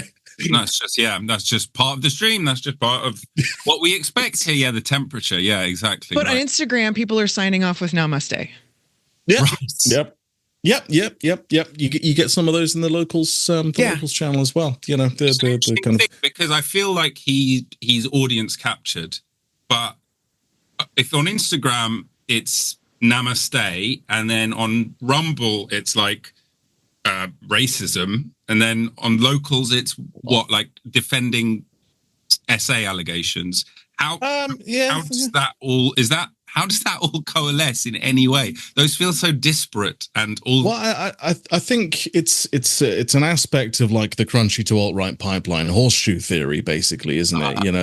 The idea that the far left and the far right are closer together than kind of the middle kind of portion, and that it can be quite easy for people to hop, kind of over that side of things, and so I think you do get you get the crunchier people, over on Instagram and on the locals channel as well, with some of the hippy dippy stuff and some of the the granola types who are signing off with namaste and that side of things, and then buried in that they've got some anti-vax sentiments because that's related to it, and then somewhere in that you've also got like weather weapons coming up occasionally, and like I'm being taken down by the deep state coming up in that as well. And then all of a sudden it starts to kind of circle over to all of this other conspiracy theory, much further right stuff. And yeah, it is like there is a connection between them. They feel disparate, but there is a connection between them. Yeah, well woven together. So who do you think's the final boss? This is the three I came up with, but I could be, the content far better. Is his final boss Loomer, Tate, or Trump? Who is it? Who does he need on the show? Wait. Define final boss. Like his ultimate guest? Because final boss seems like ultimate get, or like I played too many video nemesis. No, well, yeah. But Luke, I am your father. It might be a nemesis, but also who you are. How about that? So I don't know really what I mean by final boss. I don't mean nemesis, because obviously his nemesis are like, they'll never go on his show. Who would he chop his left arm to have on? And who is, in a way, the stock that's going to kind of make it go past zero, beyond bankrupt, to somehow you sell debt and become rich, if you see what my analogy means. I do. Oh, so Trump. It'd be Trump, I think. Yeah, Trump is one of the only ones that's still doing it, and like people like him. Like I don't think out of those three, yeah, I feel like he could get Loomer tomorrow. I think if he wanted, I think he could achieve Loomer. I think he could probably swing Tate. Well, legal issues. Legal issues. I don't think they'd let him do it. I think it's too close for comfort. Genuinely, maybe. But only because of the charges that are sticking. That's why. Yes. Like it's because charges are sticking to Tate. If he was still getting away with it. Yeah. Because that's Jordan Peterson. Like that's fine. Right. Yeah. But in this climate, I would say Trump would be the ultimate. That would be the biggest thing, especially right now. Would Trump do it? I don't know. It's hard to say. I mean, he did a Moms for Liberty situation. So, They helped get him elected. They have numbers to show him. That's the thing. It's like, that's if the numbers are there. Genuinely, it depends on the week. Yeah. I'm waiting for. I don't even want to speak it into existence. JD Vance. I'm waiting because already had Don Jr. He's spoken very positively about JD Vance in recent weeks. How JD Vance destroyed Tim Walz in the debate. Yeah, sure thing. Guys, have I made my point yet that they lie so what they say doesn't fucking matter? Like my favorite thing about Russell's coverage of JD Vance is he keeps having to say JD Vance is not a weird man, he's very normal. And I'm like, oh, Russell. Yeah. I don't know if Trump would do it. If it behooves, the thing is like, this is all like cui bono, right? Like whoever is going to benefit the most in the moment, who's going to make the most money and control their have the most control and meet their ends is what they're going to do. I think Laura Loomer's already like, I don't know. She's a barnacle. She's a very effective barnacle. Yeah. But I mean, I don't know. I feel like Steve Bannon already had. That's Steve, that's Voldemort. That was you have Emperor Palpatine on your show. Okay, this is a choice. Fully. I would say I think a big get for him at the moment would be Elon Musk. Musk. Oh yeah. He would love to have Musk. We were threatened with Elon Musk about a year ago, and that never materialized. So it's there's potential in the pipeline somewhere. The other one we were threatened with that I'm really sad didn't happen was I think he was supposed to have Roger Waters on his show apparently, and this was pre-allegations, mind you. So I suspect Roger Waters has enough morals in that direction to not go back. But with that guy, so I don't know. Yeah. I looked into a lot of that stuff and like the way that like no, he's not. Because here's the thing: there's a platform that someone can exploit that will benefit them. Like there are podcasters I listen to that go on Piers Morgan and they go, like they'll go on Fox News if they have an opportunity to be a counter voice. If you know that like for a Russell type person or like an Alex Jones type person, like your intention and your motives and your method has to completely be in line way before you ever get there. So yes, it's yes-anding, not confrontation. Yeah, that, and it has to like this I think that Elon Musk is not shrewd at all, but I don't think that he would have enough control over the environment to agree to it. There would be a lot of conditions beforehand in there. I think so. Yeah, definitely. But I am salivating at the thought of, oh yeah. I mean, it's less than a month to go, and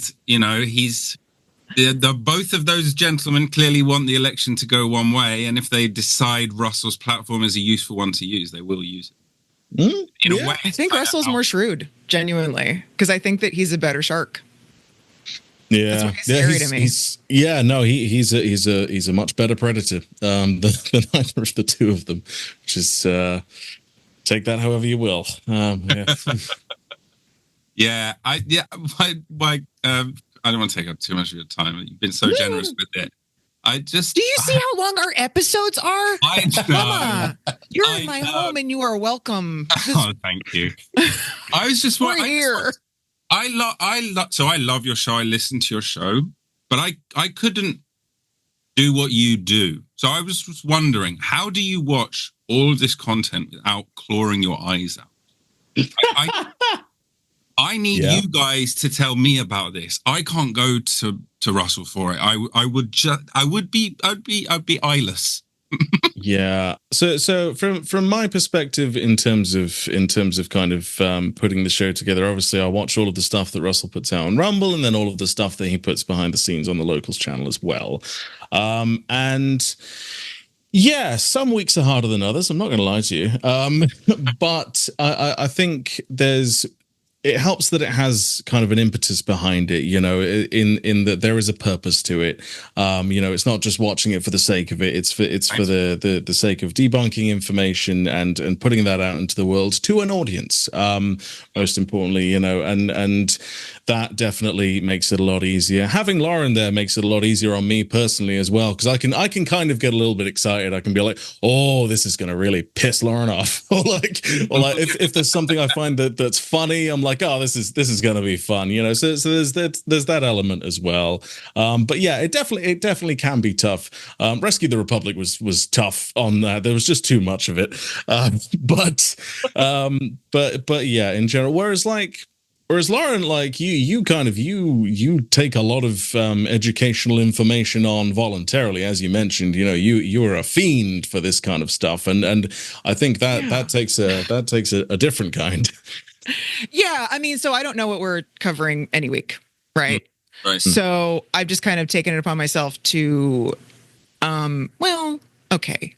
I was going to say something inaccurate. I already was before the show. Taking on a lot of like my own kind of education for my own edification, and it's not research. It's whatever. I mean, it's research and it's education, but not in the way those words mean anymore, unfortunately. Yeah. And I do have a lot of practice and experience. It's really weirdly specific, which I never expected to be useful. And also in my everyday life, it still is not useful. I'm horrible to talk to. Because I'm really into and understand all these, and I think having a partner who is like also a lifelong kind of like person who is fascinated with conspiracies and conspiracy theories, but not at all buying into them necessarily. So I have an environment like that is really conducive to I think that my environment is unique. I think that my experience is very unique. It's all cathartic for me to learn. I get very agitated at not learning something. So I think, it's the way that like documentaries used to be made. They were very you think of an old Unsolved Mysteries or whatever, and they're very distasteful, not sensitive, right? And I think that the emergence of like a sensitive, informed, productive true crime, like why true crime now? Oh, true crime literally always and forever. True crime is painted on cave walls. Get with it. But in a way that is like much more nutrient dense is what I've been calling it lately. So having that nutrient dense information when I felt like, especially growing up in a Southern Baptist environment, or even just like in the environment, just living as a female person in the world, being smart and having information was never a priority and was usually a liability for most of, like till now, but like I find it like I feel more protected and safer by being more informed. And I think as far as like Russell's content specifically, more so than like Alex Jones as a counterexample, I've had dads and grandparents. No. I'm not gonna count mine, but in general, like there's been dads and grandpas and uncles and managers and bosses in the world that we have to deal with all the time, and we don't get to bitch at anybody about it. We're like literally not allowed to complain. And so at least about Russell, I can bitch about it somewhere, and I can also confront with information, because like I don't have to confront Russell individually. Not that I wouldn't relish the opportunity. Maybe you're the final boss. Ooh, don't tempt me again. You're getting my hopes up. Oh, I mean, yeah. In terms of opposition, yeah, it probably would be us. So it's like, here's this list of facts. Right, let's have a chat, Russell. I'm going for dad immediately. I'm gonna hurt his feelings. Let's party. Yeah, you I'm not afraid. No, I'm sorry. Oh, I'm also broken? Yeah, I know. We all are. You don't get to hurt people because you're broken. Let's tango straight up. Like, and so I don't know. I think that speaking, it's a version of speaking truth to power, I think. Yeah.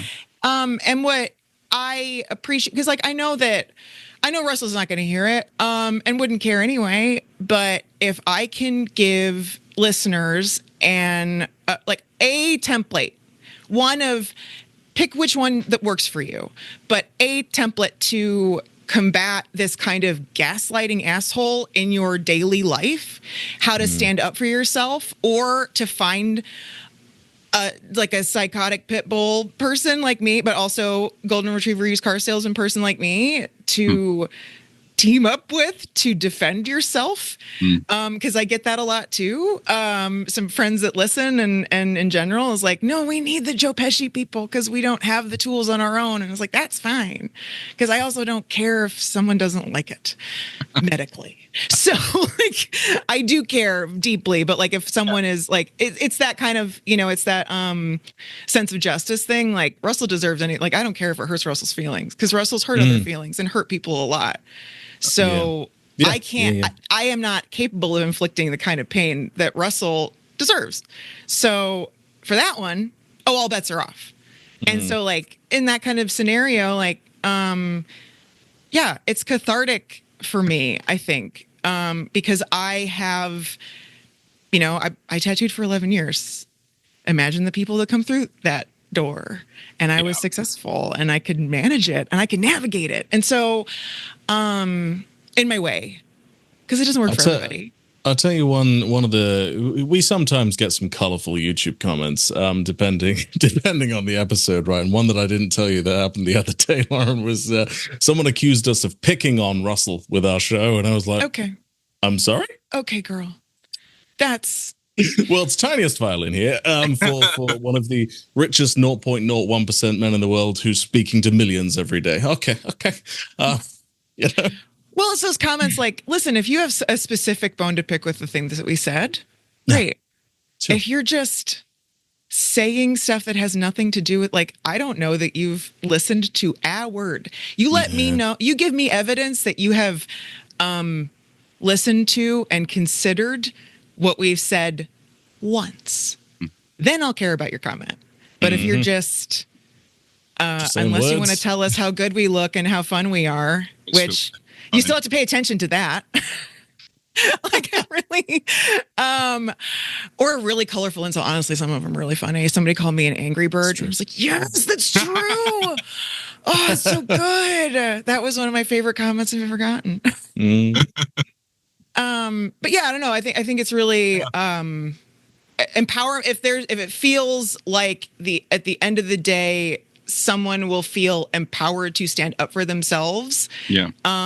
With either in the face of gaslighting or misinformation, that's the most important thing to me. Is like, we are giving people tools to take into the world, and I think anybody that does a podcast, like, I think dunking is so petty and insignificant compared to like dunking on someone versus just giving people tools to handle the misinformation that is so rampant, right? Like that to me is much more important.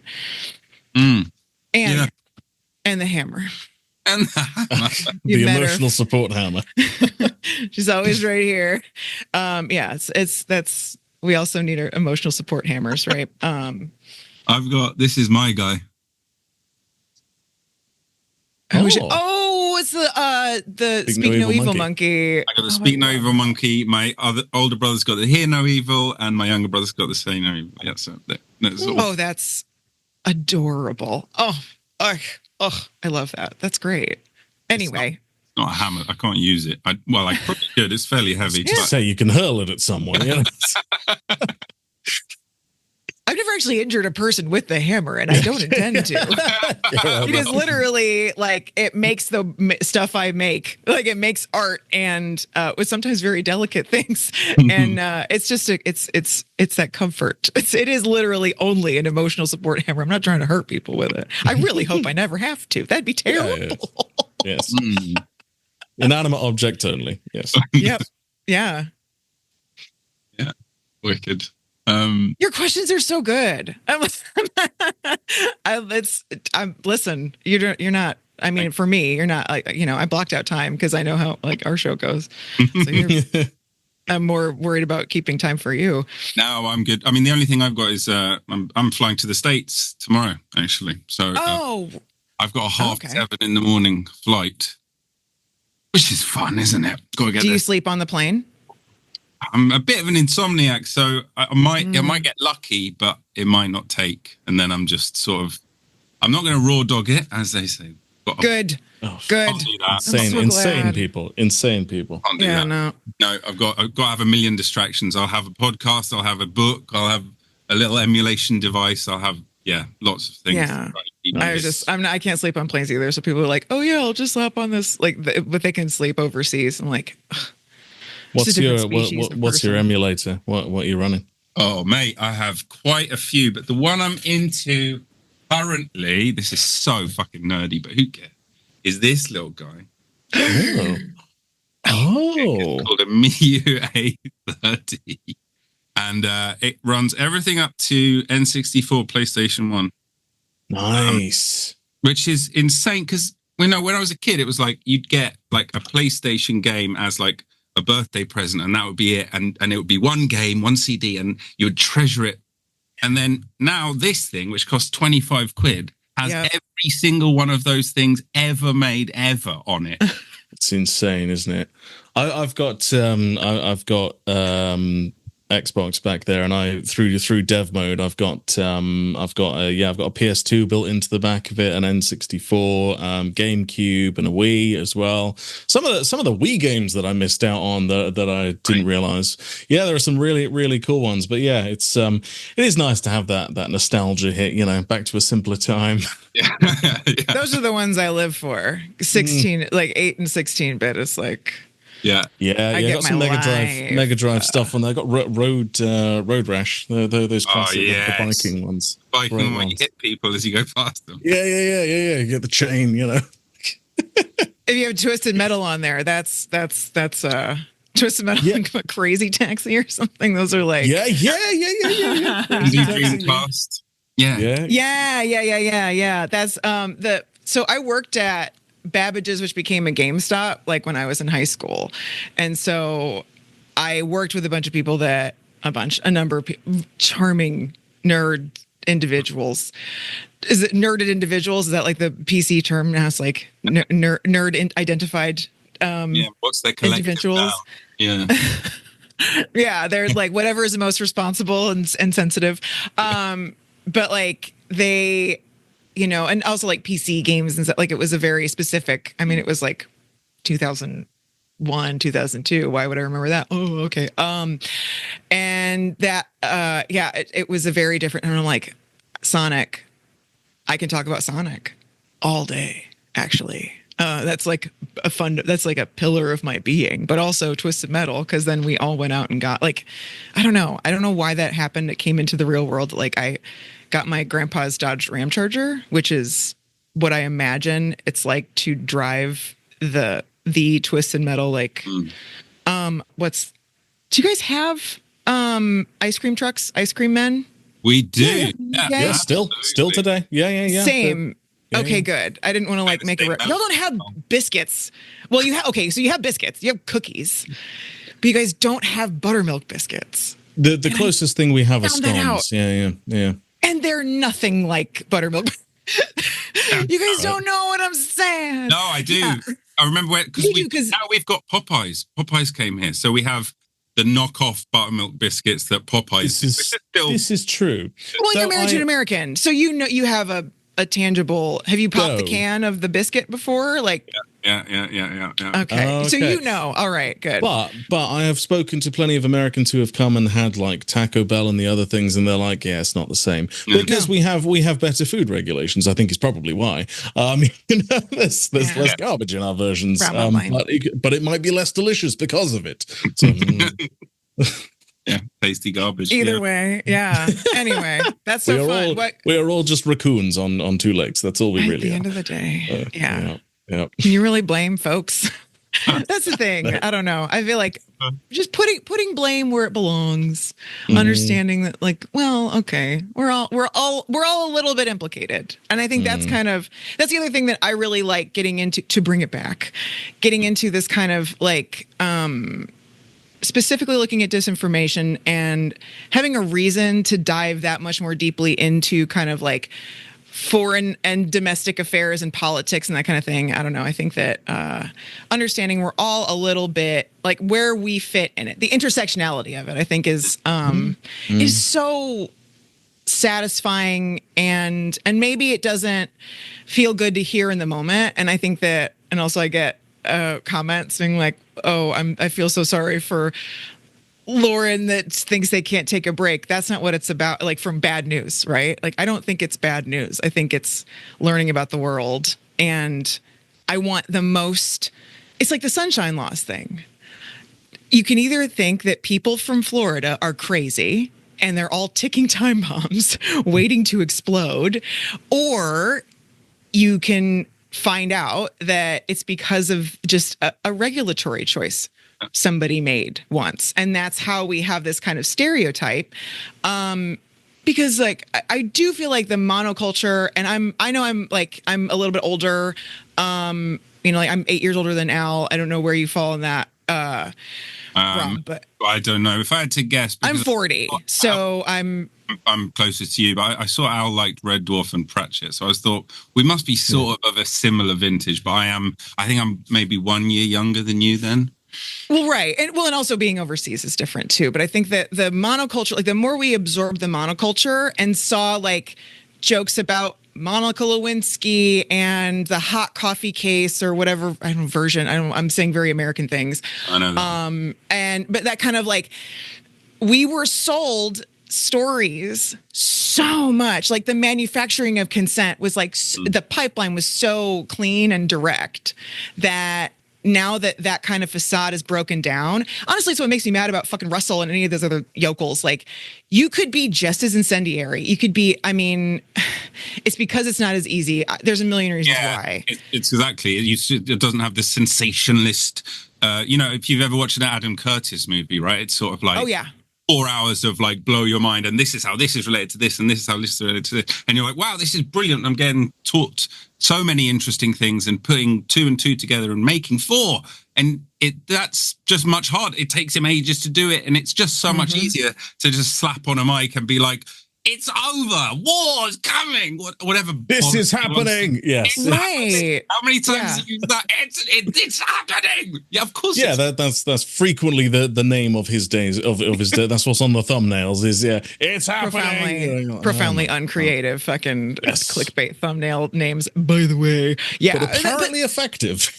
Right. Well, it's because it's the nature. It sucks because it's the nature of social media. It's like it's this constant, like you need to constantly feed the beast, but you can also constantly feed the beast with like very interesting and like, well, I mean, there are people out there that do it, but like you do have to be responsible. Mm-hmm. And I think it's a lot harder to be responsible and consistent. And what is the one thing that Russell has been the most consistent messaging Russell is capable of is about his allegations and how they're not true. That's the only consistency he really displays. And that's the thing is like with our coverage, like for better or worse, frankly, we are more intimately aware of his day to day versus like, you know, conspirituality, like someone that more of like an aggregate or, you know, like picking one subject at a time, like Decoding the Gurus or whatever. They have to look at like, it is not practical to listen to every single thing he says every week and every single thing he does every week. So they don't necessarily have the kind of like the pinpoint. So I think that their like analysis and genuinely even the analysis I've seen in like reels on Instagram from people I don't know, you know, like other folks out in the wild that are like, seeing Russell accurately in a way that's like, he's not funny. He's not entertaining like Alex Jones. That's kind of a gift for us is like people would watch Alex Jones and InfoWars to be entertained and laugh at. Whereas like Russell is also not entertaining. So like it's somehow like that's still, but it's because I'm mystified. Because he tries so hard. And and he's Boros Snarl. Alex Jones is inherently funny without trying to be, and I'm like, oh man, right. And Russell isn't really that, you know, so he doesn't have that same kind of like get your hooks in. No, which I think that he used to be like, if affability and lightness was what he could work to his advantage, I don't think he knew that he was giving that up with Christianity. I don't think I figured, so this was another creator. So I saw a reel and like there is something to me that is so like comforting and gratifying that people are like, they never don't mention his allegations because it's legal to do that now, right? Because they've been out there and the legal onus is kind of on Channel 4 and on the investigation, right? So that kind of like, you can say that and be like, well, I'm just echoing what they said, so you can't come for me. And then, you know, like people are saying, and any article about anything mentions his allegations, whereas like Alex Jones wasn't really getting that treatment. So the idea that like he'll be able to effectively kind of maneuver is kind of on him, and it doesn't seem like he's necessarily doesn't have the same kind of draw. But anyway, I just bounced around to 15 different points. But yeah, I don't know. I think that giving people a place to not feel like that kind of person has more power and is bigger than them and is smarter because more people listen to him, like, and knowing what he's actually about and we know for a fact the only thing he is consistent about is refuting his allegations and saying it with unforced.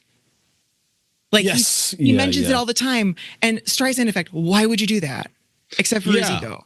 Yeah. One of the major benefits of the way we do the show specifically, though obviously it is a lot, is that we are able to get granular. You know, we are able to really kind of be like, oh, he said this thing over here this time, you know.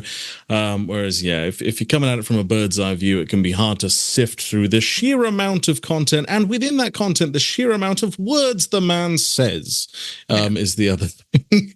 Well, and if he were consistent, like you have to be consistent if you want to be on the right side of history. If you want to be correct, you need to like respect journalism and you need to respect like authority, and that just doesn't work. But I still find myself foolishly, this is my fool's errand, is I think all the time about, because of the Emperor's New Clothes thing, 2013, and the way that Russell used to present himself was like, you could be advocating for something great.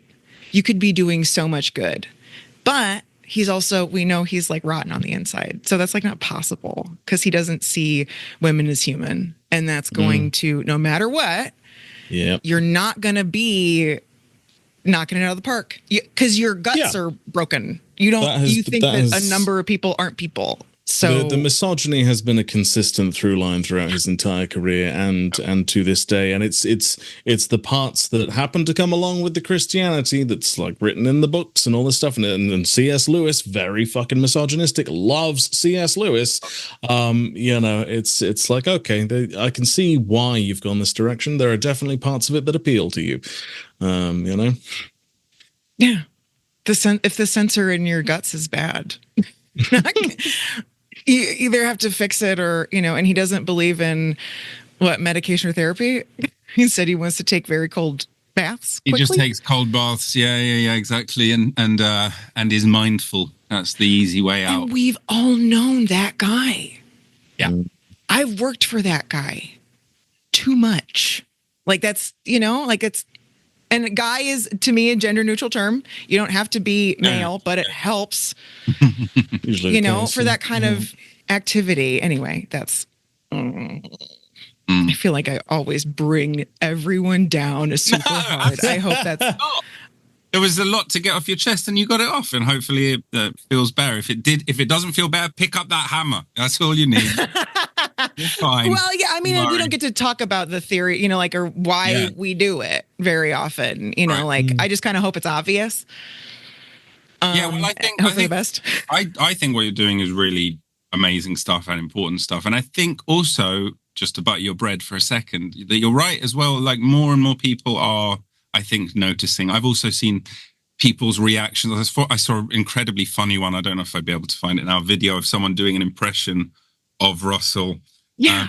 It was really funny. It was really accurate, and it didn't let him off the hook. And there's more and more of that. And I think you guys are contributing to that in a big, important way. I love it. Well, we have the meat, right? Like we have the nutrition as much as we possibly can. Right? Like, cause he should be served up on a fucking platter, and he should have to go to jail. Because he's like, that's the other thing. And in a just world, yes. Yeah. And if you've also known these people, and if you're part of the Whisper Network, I think that there is something so important about being included in the Whisper Network ever. I think it's, and what you mentioned is I'm trying to bait you into talking about it more right now. So that kind of, eye-opening moment when you're like, oh, I heard this thing and now I'm connecting it to something else, and now I have this other, those dots kind of coalesce. And also, if you don't have practice putting those dots together in a real way, then you can become a flat earther in an afternoon on YouTube. But if you know what evidence means, and you know what is credible and what is corroborative, not a coincidence. Well, remember the first time he lost his job on BBC, actually the second time, the first time was the Osama bin Laden thing.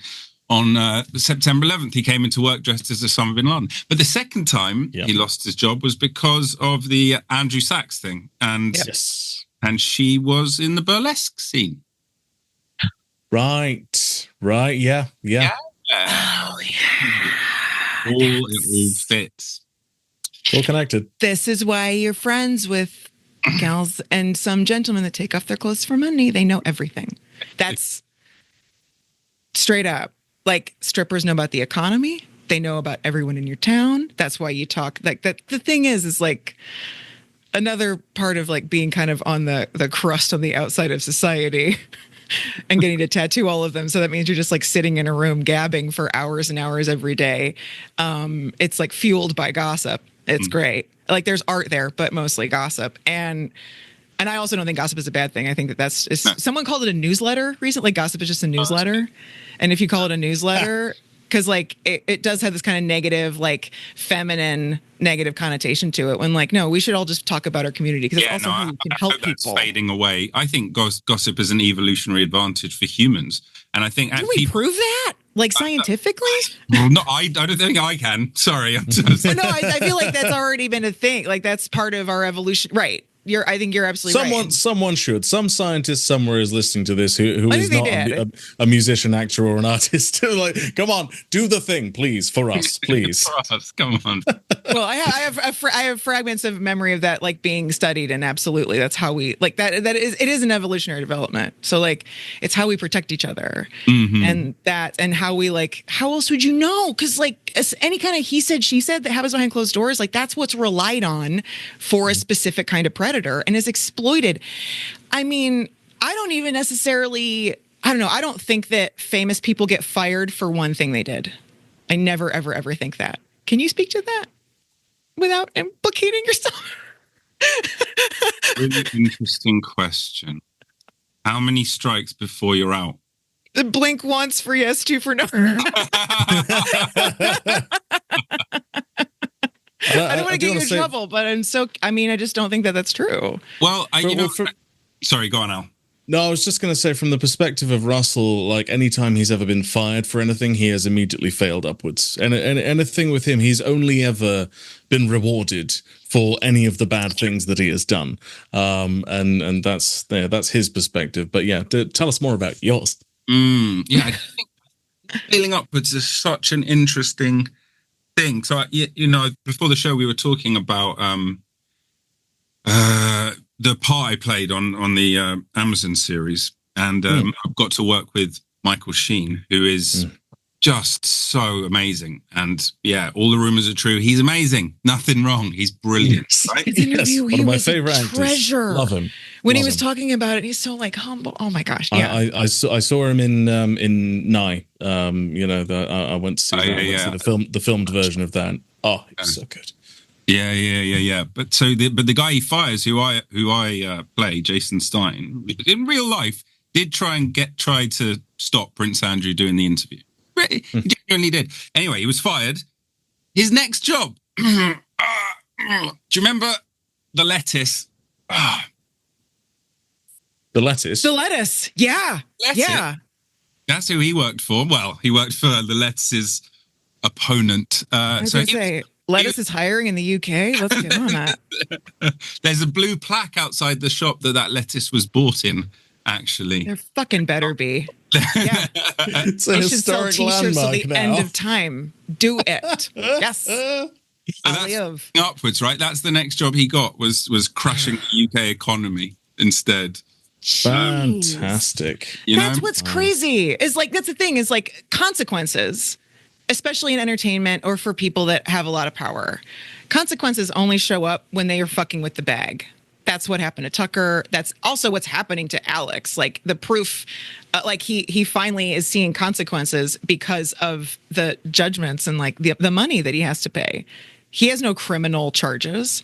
He deserves them. People that listened to him had to legally be barred from continuing to listen to him, and they went to jail over things that were proven in court that he incited. So, I mean, the thing is like, I'd like instead of a very royal scandal, I kept telling myself when I was watching, I was like, I like very royal consequences and like real ones.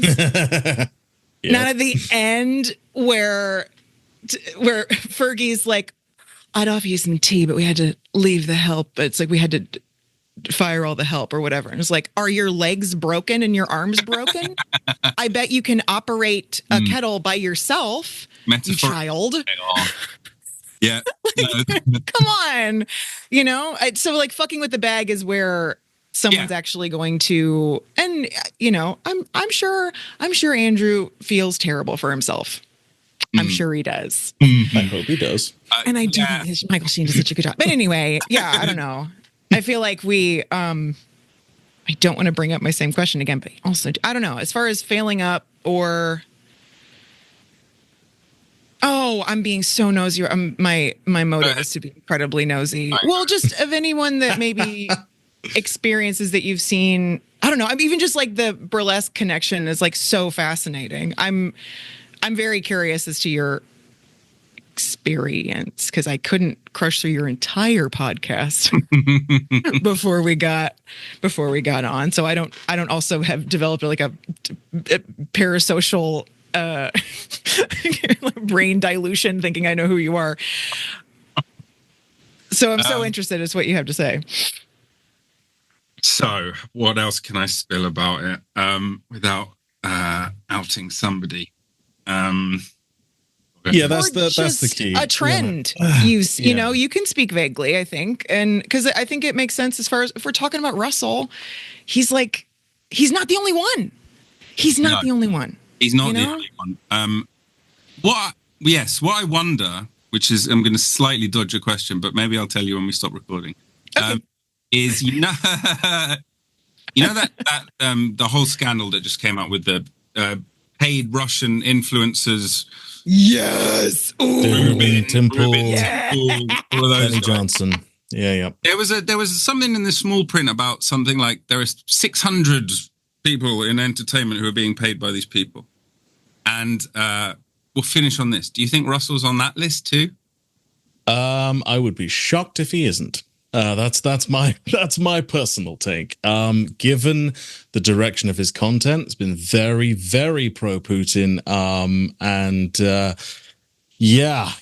I would be very, very surprised. And I tell you, I'll give you a little spoiler as to something that I'm going to mention on this upcoming show.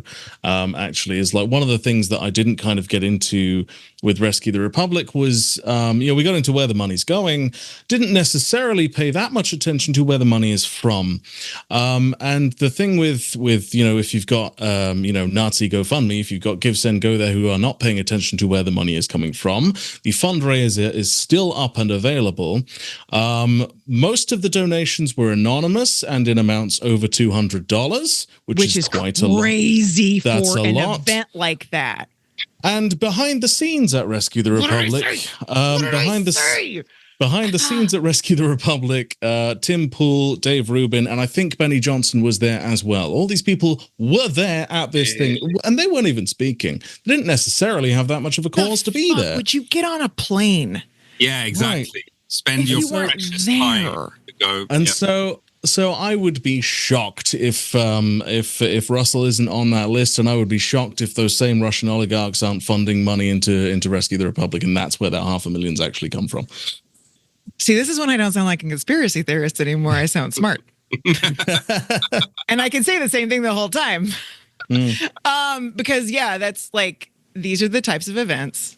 And because genuinely, we can learn from the MLM model. We can learn from Herbalife and Amway and all of these other basically wherever you can hide money is where they're going to hide money, and where they can just let money just kind of slosh around, they're going to figure it out. And large donations like that's enough evidence. That's enough evidence for the FTC, technically. Yeah. It's about the will and the resources to actually prosecute it.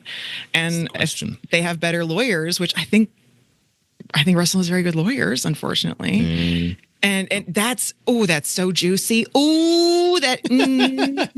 There you go. Little preview. Well, listen, Al, Lauren, thank you from the bottom of my heart and my soul for coming on my show. It's been so wonderful. Thank you so much for having us. It's been great. You're a treasure. Oh, thank you very much. Tell people where they can find you, where they should look for you, and all that good stuff. Yeah, the OnBrand Pod is what you want to look for. That's where we are on socials, everywhere except for where we're not. And you should be able to see Lauren's fantastic logo, recognizable. Blue and a lot of hair. That's blue what and a lot of hair. Blue outside, a lot of hair. Yeah. We're on YouTube. OnBrand Podcast. You'll be able to find us. For any other format, if you go to pod.link/onbrand, and there will be all of the other podcatcher options there. So failing anything else, if you can't find us, go to that site and you'll find us there. Brilliant. Yeah, and I'm on Instagram, right? Yeah, we are also on socials. I'm forgetting as well. Patreon.com/onbrand. You can also find us there. And if you become a patron and donate to the show, that would also be terrific. God, I forget about the business side of our show. We're having too much fun. Yeah. Right. And I'm on Instagram at made.by.lauren.b because a drop shipper took my name in 2014, and there's no way to get it back. So I don't. I'm just Made by Lauren B because I got it, I think, anywhere else, but I don't. I'm terrible at posting. Yeah, and I'm at but there's still stuff there. Yeah, and you can contact us. I think through the show is probably the best way too if you want to find out more. Yeah. Oh, and yeah, if you want to get in touch, the onbrandpod@gmail.com. If you've listened to this and feel particularly, especially if any of the Whisper Network side of the stuff, if you've got any stories, we'd love to hear them, even if we don't talk about them on air. But that's a goal, is to maybe have a repository. If that would be a really great thing. I don't know how you do it. Yeah. But to be able to have a place. Yes, to put exactly. Know that all those stories. Have a safe place to, if you want to tell your story, if you want someone safe to listen to that story and hold on to that story for you, then you're there for them. Yeah, exactly. And email, because we're also not going to put it out. We're not going to put you on blast, because that would also legally implicate. It's we got to mind our P's and Q's, and just morally, we would never talk about or publish anything without someone's consent. For sure. Absolutely not. Yeah. But that's just, I think, to know that we're considering, we have to worry about the legal stuff and we don't have to talk about it. That's legal stuff is kind of behind the scenes kind of a thing, but it's still there. So. Yes. Amazing. Well, listen, keep doing what you do. Okay. And I hope this drives more people towards you, but even if it doesn't, then don't stop. Okay. And it was so nice meeting you. Thank you very much. Thank you so much. It's been an absolute pleasure.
Thanks for listening to the show. If you've enjoyed it, please give us 5 stars and consider becoming a subscriber and maybe even supporting us on Patreon. It really helps me continue making this show.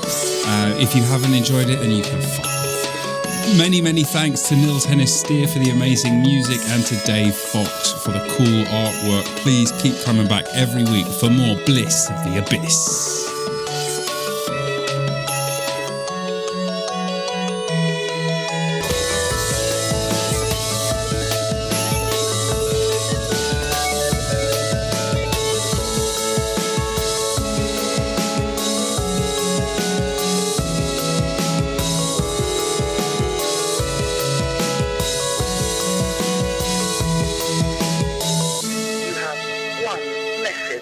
Message 1.